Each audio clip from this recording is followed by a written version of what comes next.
Oi, gente, bom dia. Apareci.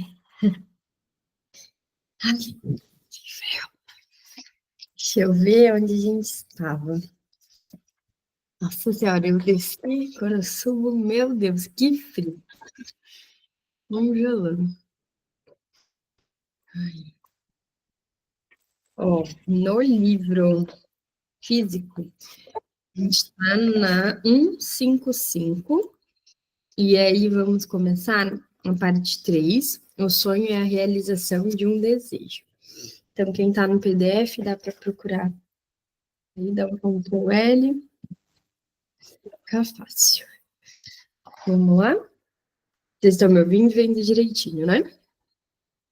Beleza. Vou estar aqui. Quando passamos por um desfiladeiro estreito e, de repente, emergimos no alto de uma colina, onde os caminhos se dividem e se abre a mais ampla vista para todos os lados, podemos nos demorar por um instante e refletir sobre a direção que devemos tomar. Algo semelhante ocorre conosco agora, após termos superado essa primeira interpretação de um sonho. Encontramos-nos na luz clara de um conhecimento repentino. O sonho não pode ser comparado ao ressoar irregular de um instrumento musical, que, em vez de ser tocado pela mão de um músico, é golpeado por uma força externa.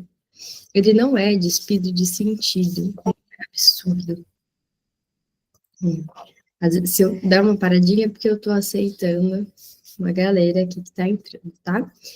Ele não é despido de sentido, não é absurdo, não pressupõe que uma parte do nosso acervo de representações esteja dormindo, enquanto outra parte começa a despertar. Trata-se de um fenômeno de pleno valor. É a realização de um desejo. Deve ser inserido no contexto dos atos psíquicos compreensíveis da vigília. Foi construído por uma atividade mental altamente complexa. Mas um grande número de questões nos assalta, no mesmo instante em que começamos a nos alegrar com essa descoberta. Se o sonho representa um desejo realizado, como nos diz a interpretação do sonho, de onde vem a forma estranha e notável em que se expressa essa realização de desejo? Que alteração ocorreu nos pensamentos oníricos até surgir deles o sonho manifesto, tal como o recordamos ao despertar? Por que via se deu essa alteração? Qual a origem do material transformado em sonho? De onde provém algumas das peculiaridades que observamos nos pensamentos oníricos? Por exemplo, o fato deles poderem ser contraditórios. O sonho pode nos ensinar algo novo sobre os nossos processos psíquicos internos. Seu conteúdo pode corrigir opiniões que defendemos durante o dia. Sugiro que, por ora, deixemos de lado todas essas perguntas e sigamos um só caminho. Vimos que o sonho representa um desejo como realizado. Nosso próximo interesse deve ser descobrir se isso é uma característica geral do sonho ou apenas o conteúdo casual daquele sonho, da injeção de ímã, com o qual iniciamos a nossa análise. Pois mesmo que estejamos preparados para reconhecer que cada sonho tem um sentido e um valor psíquico, precisamos deixar em aberto a possibilidade de que esse sentido não seja mesmo em cada sonho. O primeiro sonho foi uma realização de desejo. É possível que outro se revele um temor realizado. O conteúdo de um terceiro pode ser uma reflexão.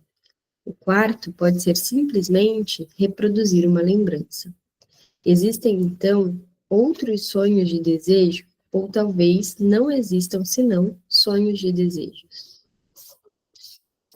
É fácil demonstrar que muitas vezes os sonhos permitem reconhecer, sem nenhum disfarce, o caráter de realização de desejos. De modo que nos perguntamos por que a linguagem dos sonhos tem permanecido incompreendida durante tanto tempo. Existe, por exemplo, um sonho que consigo produzir quantas vezes quiser. experimentalmente, por assim dizer. Se, ao jantar, eu comer anchovas, azeitonas ou qualquer outra comida muito salgada, ficarei com sede durante a noite, e essa sede me acordará. O despertar, porém, é precedido de um sonho, cujo conteúdo é sempre o mesmo, isto é, um sonho que eu bebo. Tomo grandes goles de água. Ela é tão deliciosa como apenas uma bebida fresca pode ser quando estamos sedentos. Então, eu acordo e realmente preciso beber água. A motivação desse sonho é simples. É a sede que sinto ao despertar. Essa sensação gera o desejo de beber, e o sonho me apresenta esse desejo como realizado. Ele serve a uma função que me é fácil adivinhar. Tenho um sono profundo e não estou acostumado a ser acordado por uma necessidade. Quando consigo abrandar minha sede por meio do sonho no qual bebo, não preciso acordar para satisfazê-lo. Trata-se, portanto, de um sonho de comodidade. Sonhar substitui o ato, como costuma fazer também na vida. Aqui dá para falar não só do sonhar, né, mas do falar ou então do fantasiar.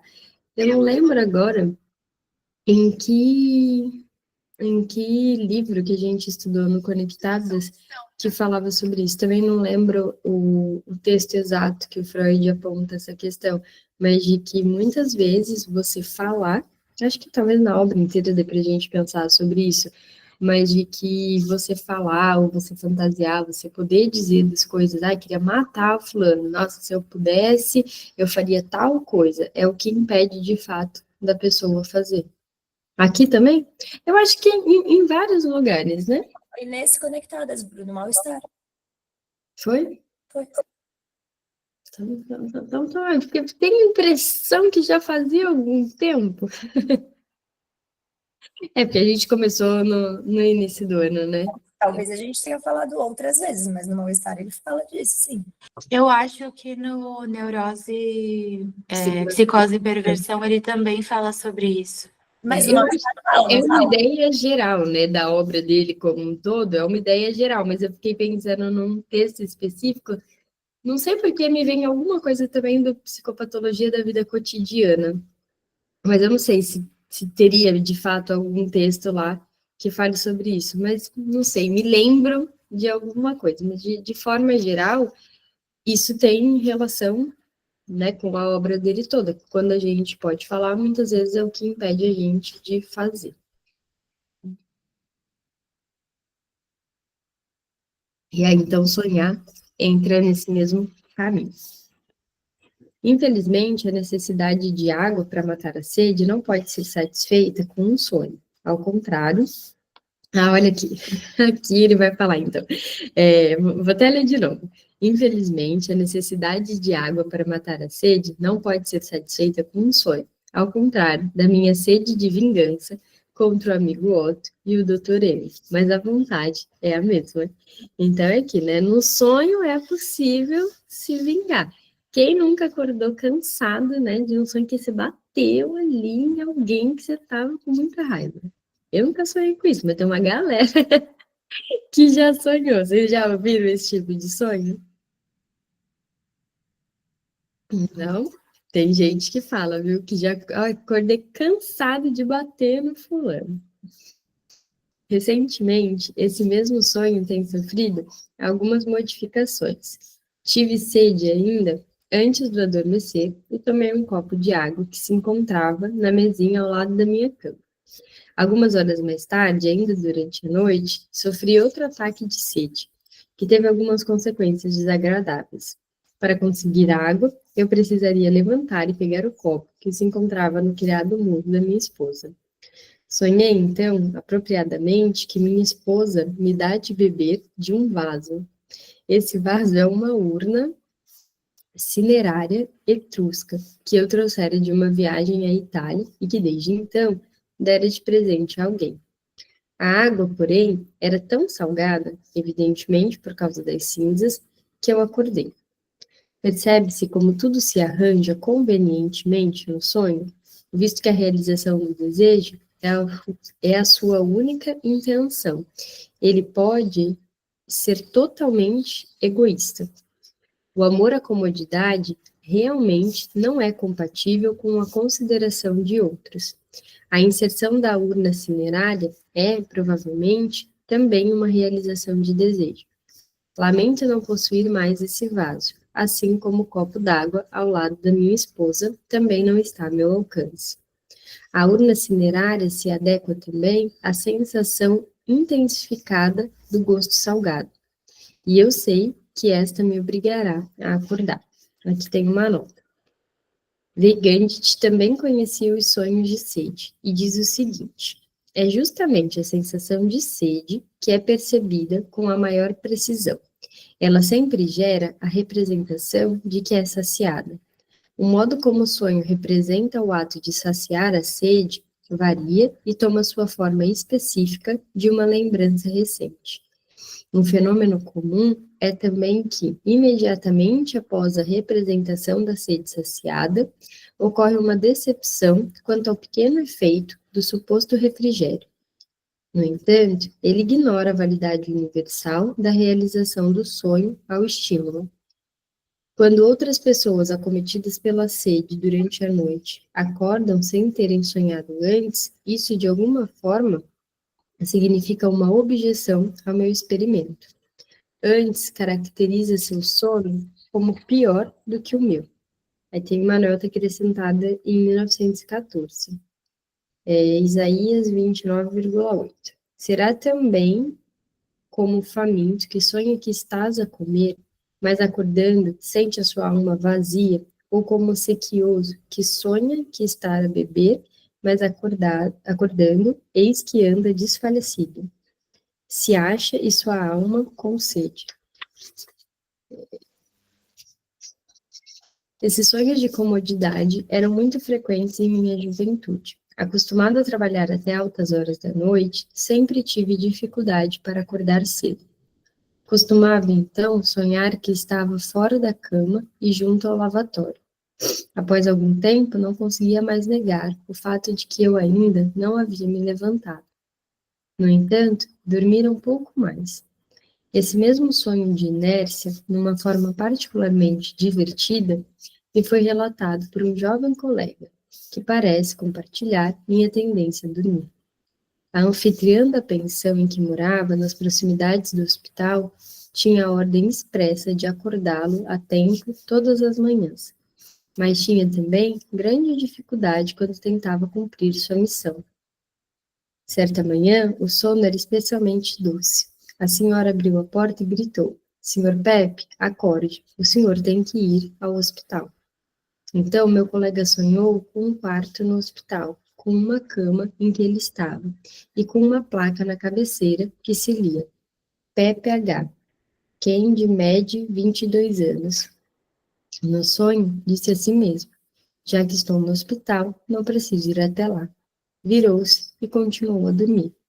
Desse modo, admitiu francamente a motivação de seu sonho. Outro sonho, cujo estímulo também produziu efeito durante o sono. Uma das minhas pacientes, que fora obrigada a se submeter a uma cirurgia no maxilar, que não teve o êxito desejado, deveria, segundo a instrução dos médicos, usar dia e noite um aparelho de refrigeração na bochecha adoecida. Ela, porém, costumava lançá-lo para longe assim que adormecia. Certo dia, pediram que eu a repreendesse por causa disso. Mais uma vez, ela havia jogado o aparelho no chão. A paciente se justificou. Dessa vez, a culpa realmente não foi minha. Foi consequência de um sonho que tive aquela noite. No sonho, eu me encontrava num camarote na ópera e me interessava vivamente pelo espetáculo. O Sr. Carmayer, porém, se encontrava no hospital e se queixava terrivelmente de dores no maxilar. Disse-lhe que, já que não tinha essas dores, eu não precisava do aparelho. Por isso, eu o joguei fora. Esse sonho da pobre sofredora parece representar um ditado popular, que falamos em situações desagradáveis. Conheço maneira melhor de me divertir. O senhor mostra essa diversão melhor. O Sr. Carmayer ao qual a sonhadora atribuiu suas dores, era o homem jovem mais indiferente para ela, entre os conhecidos que se lembravam.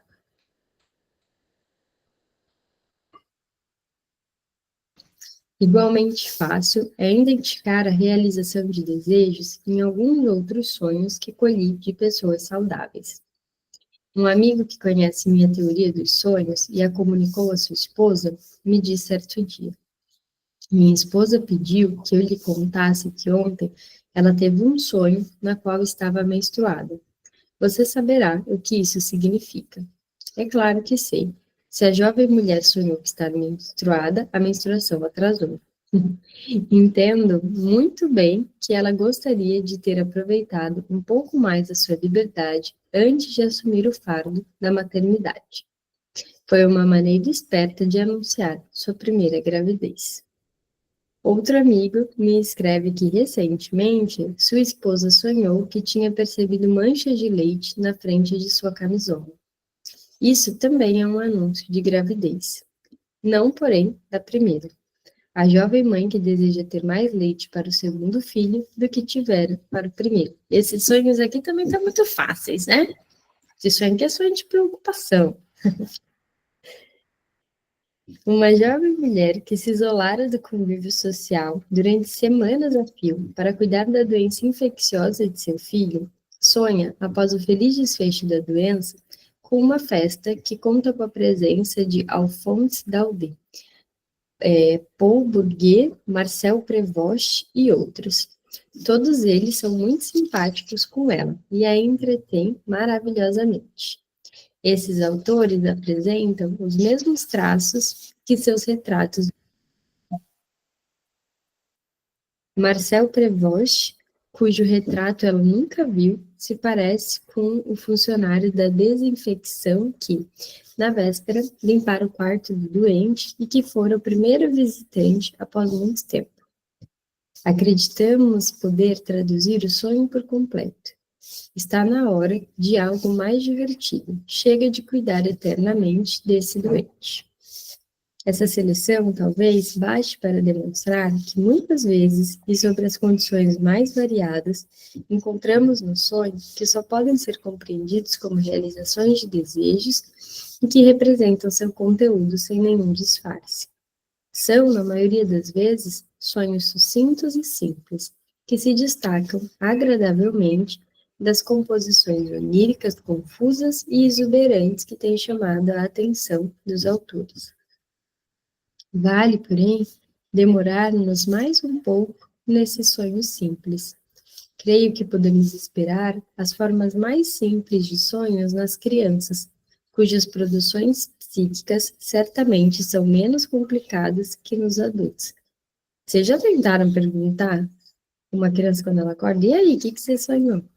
Jesus, que olha, eu pergunto para minha filha, e aí, né, filha de psicanalista, o que você sonhou? Mas, olha, senta que lá vem história, assim. Ela passa 3 horas contando do sonho. Já nem sei mais o que é sonho e o que ela inventa de história. Que ela sonha muito, nossa. É todo um negócio. E uns sonhos assim, ó, que não liga Lé com Cré, às vezes. Às vezes do sonho mesmo, né? Não das histórias inventadas. Porque quando começa a ser muita... Aqui, né, que a gente entende muito a lógica, já passou para fantasia. Mas dos sonhos mesmo, uns negócios muito doidos. Que assim, não dá, nem se a mãe quisesse, com muito esforço, conseguiria interpretar aquilo. Vamos lá, né? A meu ver, a psicologia infantil, Val, ele sonha menos e ele sonha com coisas que quando ele fala do sonho, eu acho que é sonho mesmo. A Isis, ela é muito criativa, muito, ela é uma criança muito criativa. E aí ela gosta muito, ela fala para mim, esses dias inclusive ela falou para mim que ela ia começar a escrever todas as ideias que ela tem até virar um livro. Então ela tem isso de, mas eu acho que eu que incentivei, viu, Val? Porque eu que fico perguntando, e aí, como é que você dormiu? E sonhou essa noite? Não sei se de repente você já perguntou, mas desde muito pequenininhas eu fico perguntando para eles, né? Já sabe, né? Aquilo de Deixa eu ver, né, o que estão sonhando. E aí acho que é por isso que eles contam. Mas tem essa diferença. Ele sonha, mas ele sonha menos. E o sonho é sempre assim, sei lá, 2 linhas de... Sabe, sonhei com isso. Uma coisa muito mais sucinta, assim. Ela, eu acho que é um traço mesmo da criatividade dela. Tanto que a analista dela sempre fala que ela é uma criança muito criativa. Então, acho que vem desse lugar aí. É muita fantasia. Ô, Mas Bruno, também... outro dia eu fui acordar o Luca para ir pra escola, né? Foi no meio da semana, assim. Daí eu falei, filho, vamos pra escola, tá? Daí ele olhou assim, ele, mamãe, a gente não tava passeando com a tia Dani? Eu acho que ele tava sonhando naquela hora, assim. Aí ele, a gente não tava passeando com a tia Dani? Ele ficou assim no quarto, tipo, meio Meio perdida. localizado. Eu falei, filho, acho que você tava sonhando. E aí ele ficou, tipo, como assim? Ele tinha certeza que tava lá. Era um sonho vívido ali, né, que tava tendo. É legal, assim, né, quando a gente vê os sonhos deles. Eu acho bonitinho de pensar. Uma das coisas que eu vejo que eles falam que aí traz mais conteúdo mesmo de sonho é, às vezes, quando tem medo. Eles têm medo de um morador de rua que anda com... Ele tem um cobertor que ele anda assim por cima da cabeça, enrolado, e só fica tipo os olhos dele assim, ele anda. E aí por isso eles acabam tendo medo, como se fosse uma capa assim. E é como se fosse um edredom, assim, bem grande, volumoso, escuro, e aí ele cruza, mas super de boa, assim, nem fala com eles, nem nada, mas eu acho que é a imagem que acaba trazendo medo. E aí, esses dias, eles sonharam, né, que, aí os dois já sonharam, que ele pegava eles. Então, eu imagino que eles ficam também fantasiando isso, se de repente pegar, né, se de repente acontecer alguma coisa, porque tem um amiguinho na escola que fala, tipo, do homem do saco. Quem, né, em pleno 2025, assusta uma criança com o homem do saco. Mas quando tu não faz, vem os amiguinhos da escola e fazem esse favor, né? Então eu imagino que tenha se ligado aí com isso e tenha esse medo. Mas aí você vê que é um sonho muito mais curtinho, assim, sabe? Ah, sonhei com aquele fulano de tal e aí ele roubava a gente. Pequenininho. E uma coisa que eu ia falar também, que acho que é importante, às vezes a gente não consegue lembrar do sonho, mas a gente sempre sonha, né? Com criança também tem isso. Então, eu, por exemplo, sou uma pessoa que sonha muito pouco. Bem difícil eu sonhar, mas no sentido de lembrar. Então, com uma criança, acho que vem desse mesmo lugar, só não lembra, né? Não que não sonhe. A meu ver, a psicologia infantil se destina a prestar à psicologia dos adultos serviços semelhantes aos que da investigação da constituição ou do desenvolvimento de animais inferiores, prestou à pesquisa da estrutura das classes de animais mais elevadas. Até agora, poucos esforços deliberados foram feitos para explorar a psicologia infantil com essa finalidade. Os sonhos das crianças pequenas são, frequentemente, aqui tem uma nota, o advérbio foi acrescentado em 1911. No lugar de assim, na linha seguinte, encontrava-se antes de 1911 por essa razão. Simples realizações de desejos, e assim, ao contrário dos sonhos dos adultos pouco interessantes. Talvez porque os desejos deles sejam muito mais simples do que os nossos, né? Não oferecem enigmas que precisam ser solucionados, mas são naturalmente inestimáveis para provar que o sonho significa, em seu mais íntimo, uma realização de desejo. Pude reunir alguns exemplos desse tipo de sonho no material dos meus próprios filhos. Devo a uma excursão a Bela Hallstatt, no verão de 1896, que fizemos a partir de Alce, 2 sonhos, um da minha filha, que tinha 8 anos e meio de idade na época, e outro do meu filho, que tinha 5 anos e 3 meses. Devo informar preliminarmente que naquele verão ficamos numa colina próxima a Alce, que, quando o tempo era favorável, nos oferecia uma vista esplêndida do Dechai. Com o telescópio, podíamos ver claramente a cabana de Simoni. Os pequenos tentaram repetidas vezes enxergá-la pelo telescópio. Não sei com que grau de êxito. Antes da excursão, eu contara às crianças que Hallstatt ficava aos pés do Dachstein. Eles aguardavam o dia com grande alegria. De Hallstatt, seguimos até Escherton, sei lá como é que fala isso, que fascinou as crianças com suas paisagens variáveis. Uma das crianças, porém, o garoto de 5 anos, foi se aborrecendo aos poucos. Assim que avistamos uma nova montanha, ele perguntava: é este o Dachstein? E eu tive que responder: não, é apenas um contraforte. Após repetir a pergunta várias vezes, ele emudeceu. Nem quis escalar o caminho até a cascata. Achei que havia se cansado. Na manhã seguinte, porém, ele me procurou, irradiando felicidade, contou: hoje à noite, sonhei que estávamos no albergue Simoni. Agora eu entendi. Sua expectativa havia sido que, durante nossa excursão a Hallstatt, ele teria a oportunidade de escalar a montanha e ver o albergue do qual havíamos falado tanto junto ao telescópio. Quando percebeu que esperávamos que ele se contentasse com contrafortes e uma cascata, ele ficou decepcionado e se aborreceu. O sonho o recompensou. Tentei descobrir detalhes no sonho. Eram poucos. A escalada por degraus leva 6 horas, como lhe haviam dito. Também na garota de 8 anos e meio, essa excursão despertou desejos que o sonho precisava satisfazer.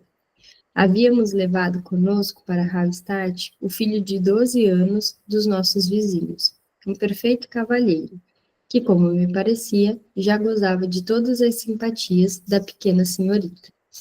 No dia seguinte, ela nos contou esse sonho. Imaginem só, sonhei que o Emil é um de nós, que ele chama vocês de papai e mamãe, e que ele dorme conosco no quarto grande, como os meus irmãos. Então, a mamãe entra no quarto e joga barras de chocolates embrulhadas em papel azul e verde sobre as nossas camas. Seus irmãos, que evidentemente não haviam herdado o dom da interpretação dos sonhos, declararam como os nossos autores: esse sonho é absurdo.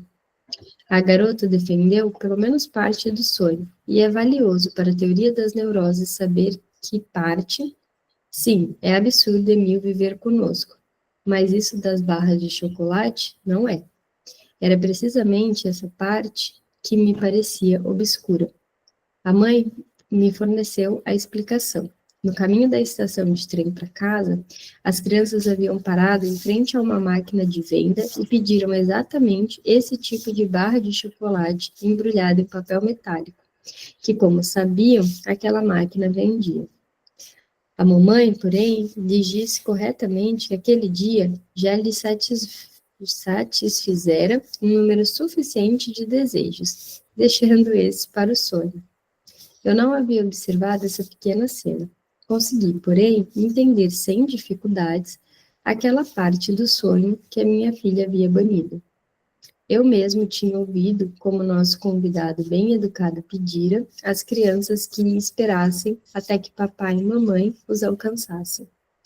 O sonho da pequena transformou essa filiação temporária em uma adoção permanente. Seu afeto não conhecia ainda outras formas de companheirismo, senão as mencionadas no sonho, que ela conhecia de seu convívio com os irmãos.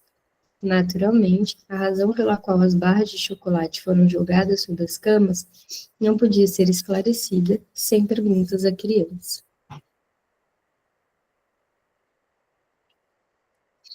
Amigos me relataram um sonho bem semelhante ao do meu filho.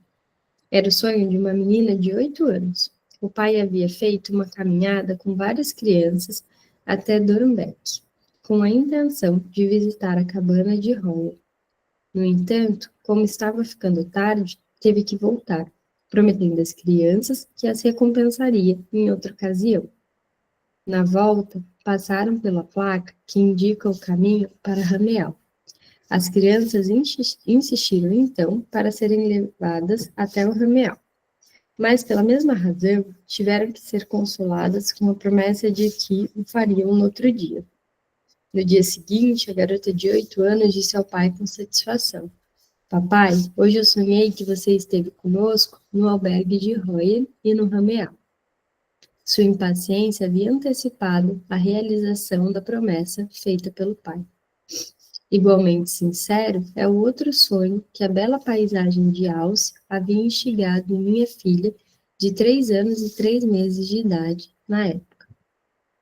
A pequenina havia atravessado o lago pela primeira vez, e a travessia havia sido rápida demais para o seu gosto. No local do desembarque, ela se recusou a sair do barco e chorou amargamente. Na manhã seguinte, ela contou: Hoje à noite, andei de barco no lago. Espero que a duração desse passeio onírico a tenha deixado mais satisfeita. Bem novinha, né? 3 aninhos já sonhando. Filho do Freud mesmo, né? Só sendo. Meu filho mais velho, com 8 anos de idade na época, já sonhava com a realização de suas fantasias. Andou com Aquiles em sua carruagem, conduzida por Diomedes. Evidentemente, ele se entusiasmara na véspera com as lendas da Grécia, com as quais sua irmã mais velha havia sido presenteada. Se admitirmos que a fala das crianças durante o sono também pertence ao âmbito dos sonhos, posso informar um dos sonhos mais infantis da minha coleção. Minha filha mais nova, então, com 19 meses de idade, havia vomitado certa manhã, e por isso ficou de jejum durante o dia todo.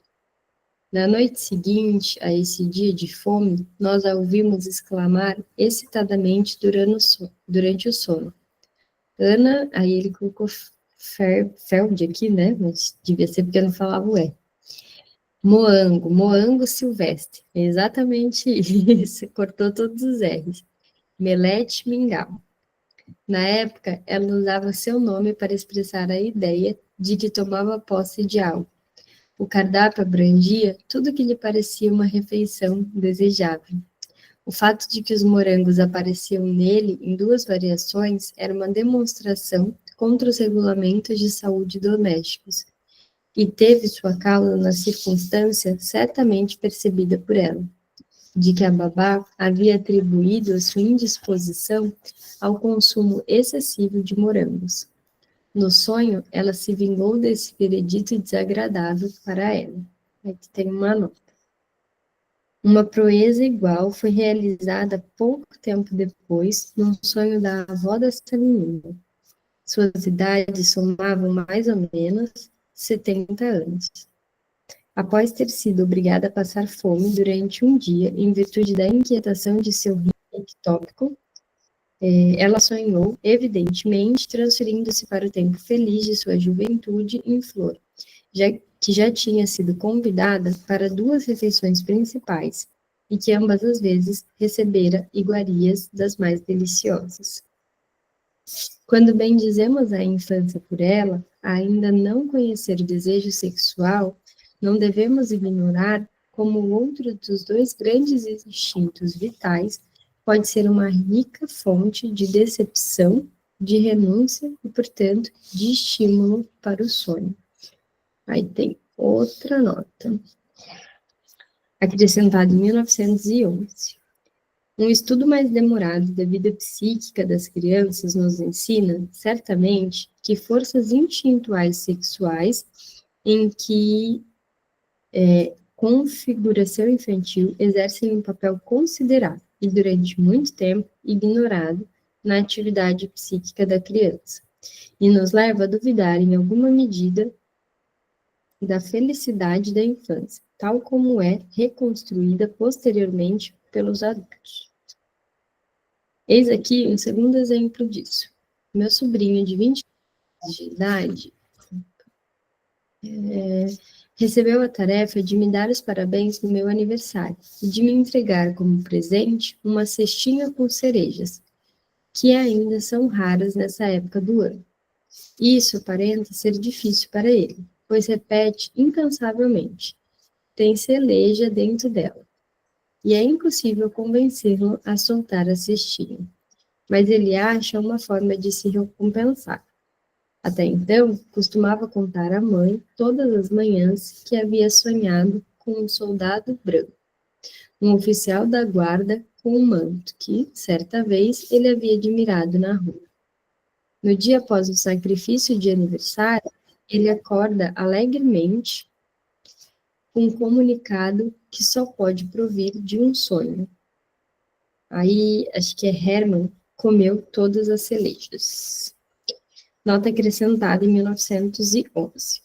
Devo mencionar também que, em crianças pequenas, logo costuma haver sonhos mais complicados e menos transparentes, e que, por outro lado, sonhos de caráter simples e infantil ocorrem frequentemente em determinadas circunstâncias e também nos adultos. Os exemplos de minha análise da fobia de um garoto de 5 anos e de Jung mostram como já podem ser ricos em conteúdos inesperados os sonhos de crianças entre 4 e 5 anos de idade. Para a interpretação analítica de sonhos infantis, ver também von Hugh-Helmut, Putnam, Van Helt, Spielheim, Taussky e ainda outros em Bianchieri, Busemann, Doglia e Bianchieri e especialmente Vigno, que ressalta a tendência à realização de desejos. Por outro lado, os sonhos do tipo infantil parecem retornar com frequência em adultos quando estes são postos em condições de vida incomuns. Em seu livro Antarctic, Otto, vamos pular esse sobrenome aqui maravilhoso, escreve sobre a tripulação que passava o inverno com ele. Muitos característicos da direção de nossos pensamentos mais íntimos eram nossos sonhos, que nunca foram mais vívidos e numerosos do que então. Até mesmo aqueles dos nossos camaradas que normalmente sonhavam pouquíssimo, contavam longas histórias, quando compartilhávamos de manhã as nossas últimas aventuras nesse mundo da fantasia. Todas elas tratavam daquele mundo externo, agora tão distante. Muitas vezes, porém, eram adaptadas às nossas condições. Num sonho especialmente típico, um dos camaradas se viu transportado de volta para a escola, onde lhe foi atribuída a tarefa de tirar a pele de focas minúsculas, produzidas especialmente para a aula. A maioria dos nossos sonhos girava em torno de comer e beber. Um de nós, especializado em sonhar com banquetes, sempre se mostrava perfeitamente feliz quando podia relatar de manhã que ele havia feito uma refeição de 3 pratos. Outro sonhava com tabaco, montanhas de tabaco. Outro com um navio que se aproximava em águas abertas com um vento em popa. E ainda outro sonho merece ser mencionado. O carteiro vem com a correspondência e apresenta um longo discurso para explicar a demora. Ele teria feito uma entrega equivocada e conseguido recuperá-la apenas com grandes dificuldades. Naturalmente, nós nos ocupávamos de coisas ainda mais impossíveis no sono, mas a falta de imaginação em quase todos os sonhos que eu mesmo tive ou que me contaram era notável. Certamente seria de grande interesse psicológico se todos esses sonhos fossem registrados. Mais facilmente se compreenderá o quanto desejávamos o sono que nos oferecia tudo aquilo que cada um de nós ansiava ardentemente. Aí uma nota agora de 1914. Cito ainda, conforme Duprel, Mungo Park, morrendo de sede numa viagem na África. Sonhava sem cessar com os vales e campos ricos em água da pátria. Trenck, torturado pela fome em Sternschense e Magdeburgo, se viu cercado de comidas fartas, e George Beck, membro da primeira expedição de Franklin, sonhou sempre e regularmente com refeições abundantes, quando, após terríveis privações, se viu à beira da morte por desnutrição. Deixa eu ver aqui. Não sei com que sonham os animais, Um ditado popular, cuja menção devo a um de meus ouvintes, afirma ter esse conhecimento, pois faz a seguinte pergunta: com que sonha o ganso? E responde: com o milho. E aqui tem uma nota, acrescentada em 1911. Um provérbio húngaro, citado por Ferenczi, diz mais: o porco sonha com bolotas, o ganso com milho. Aí outro acrescentado em 1914.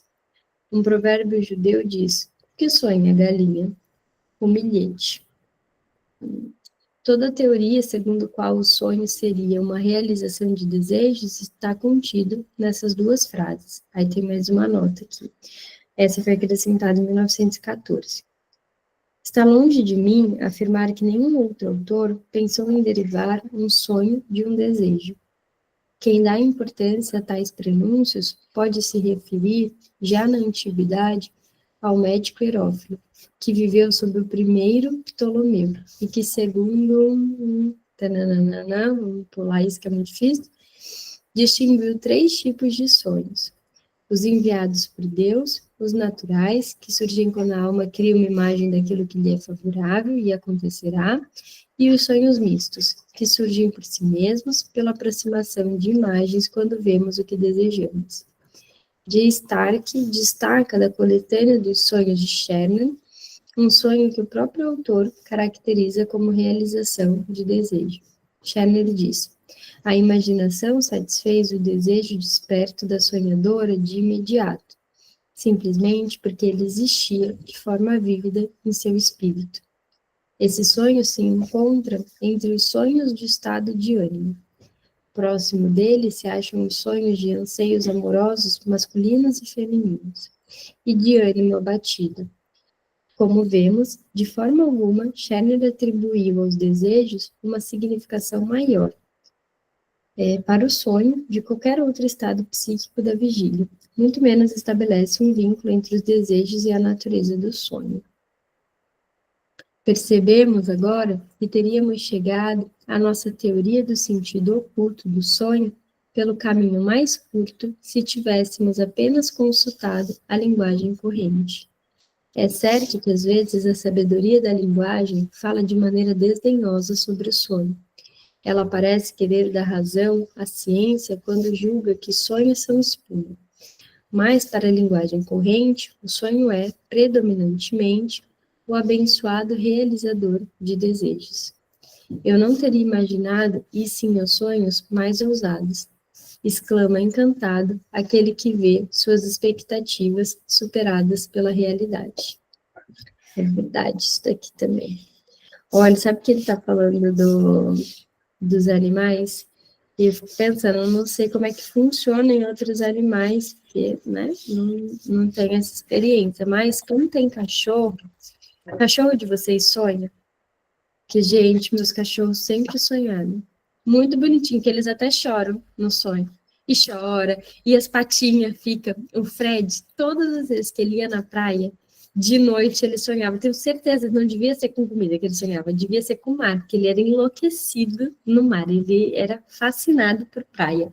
E aí ele ficava chorando, e aí ficava fazendo assim, com a patinha. Nossa, às vezes a gente até, tipo, passava a mão nele assim, que ele ficava num êxtase, sabe? Não sei se era, sei lá, não, é diferente a gente falar de cachorro, não sei se ele ficava feliz ou não, mas parecia que ele estava sonhando com os resquícios do dia dele, assim, que ele ficava feliz. A Fifi não sonha tanto quanto ele, mas ela também sonha, assim. E aí, quando eles têm um dia mais agitado, tipo, um dia diferente, também sonha. Cachorro de vocês sonha também? Sonha, Sara tem cachorro. E gato, sonha? Não faço ideia se gato sonha. Será que... Sonha, Bru. Sonha, Dani? Sonha. Eu tive que desligar da câmera porque deu um problema no meu notebook. Mas sonha. Sonha assim, ela também chora às vezes e acorda assustada, assim. Às vezes dá um pulo, sabe? Quando do nada dá um pulo, assim. Acorda assustada, sonha alguma coisa, sabe Deus o que, né? E aí começa a pular. Mas ela sonha assim. É aquilo, a gente não sabe, né? Supõe que... Mas eu sei que os meus sempre sonharam, é bonitinho de ver. Eu queria entender. Eu queria ser, quando eu era criança, eu queria ser a filha do Dr. Dolittle. que eu queria falar com os animais, queria saber. Gente, tem um negócio aqui com o animal. Sempre quis ser a filha do Dr. Dolittle. Não foi nessa vida, mas tento dar uma entendida no que os animais pensam. Eu acho tão legal. Imagino várias coisas que eles pensam, que eles sentem igual a gente. Bem aquelas loucas, sabe, que humaniza? Eu sou bem doida, assim, viu? O meu traço tóxico, humanizo meus cachorros.